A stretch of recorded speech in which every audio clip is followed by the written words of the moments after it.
Hi, I'm Alexia Diaz. This is my first year on Tantrum, so I'm really excited. What are you excited for Tantrum this year? I'm really excited to get to know everybody and to learn a lot of cool choreo and be able to perform that for a lot of people. During your 30-day freestyle challenge, what was the most surprising discovery you made about yourself as a dancer?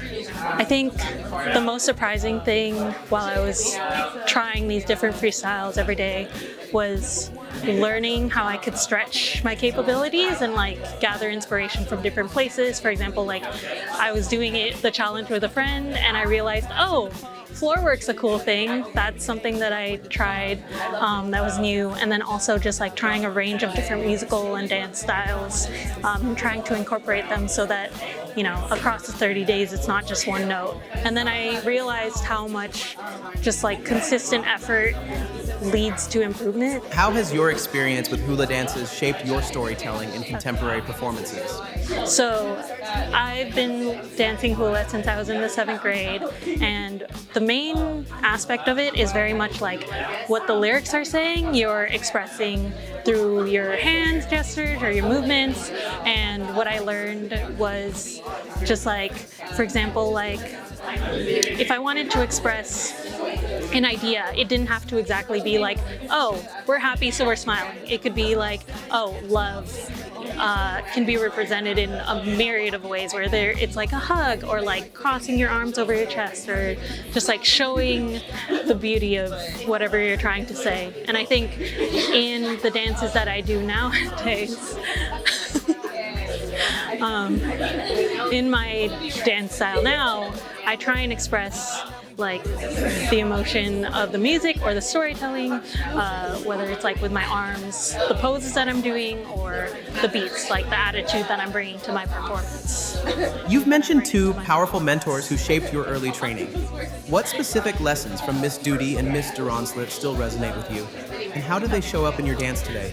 Two of my dance mentors are my first two dance teachers, Miss Duty and Miss Duronslet. They were my first introduction to different dance styles and learning really the intention and history behind the dances that you do. Also, they taught me how to pick up choreography. For example, with hula, like I mentioned, it's very much storytelling and showing the story with your arms, and I learned to kind of follow along with what I was seeing visually and translating that to my own movements. I also learned how to, not exactly sure how to word this, but being able to perform in a way.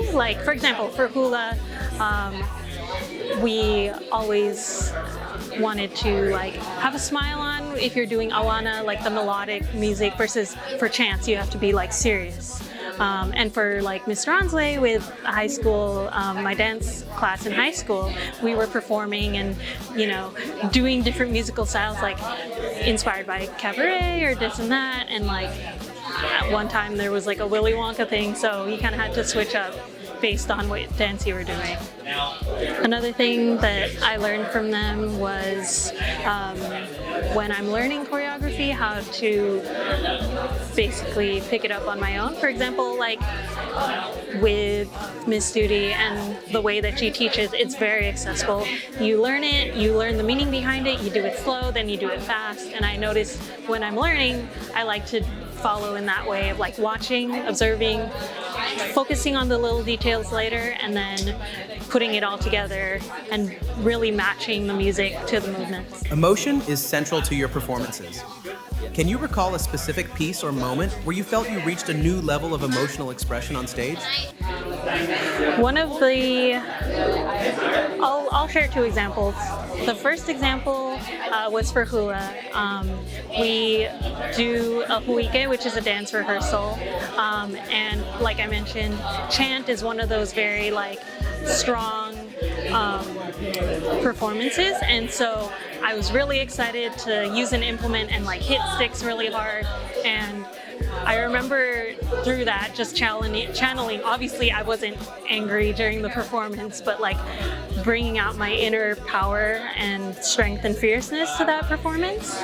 And another performance that I remember bringing out my emotions for was learning a piece based on a song called Rewrite the Stars, which is from the Greatest Showman musical.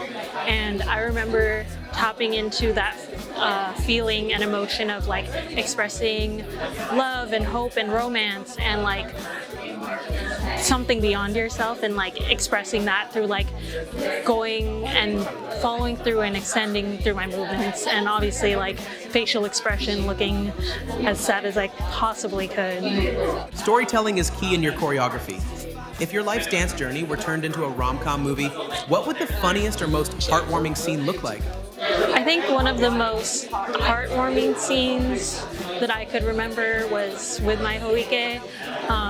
Since I was dancing for that hula group, we kind of got segmented into different classes based on age ranges. So I knew the people around me, and I had been like taking classes with them like for every week for like several years. And what made it really culminate was all of the different classes coming together, and we all learned a chant that we sang together in front of all of our loved ones, and I was able to like cheer them on and see we had this big finale piece where it was like all of us coming together, and all of these people who I kind of knew, and you know, being able to do a music or a performance together was really great, and just like all our voices in sync, all our movements in sync. The huike was one of my, I guess, heartwarming moments in my dance in my dance journey that made me feel like I was part of a community, and like it was really heartwarming to see like everybody that I had been dancing with, or I had known that they were dancing hula, and all coming together, dancing together on the same stage, and sharing this like community and being together, and seeing like the little kids to the grown-ups, and how we all were united for one performance was really cool.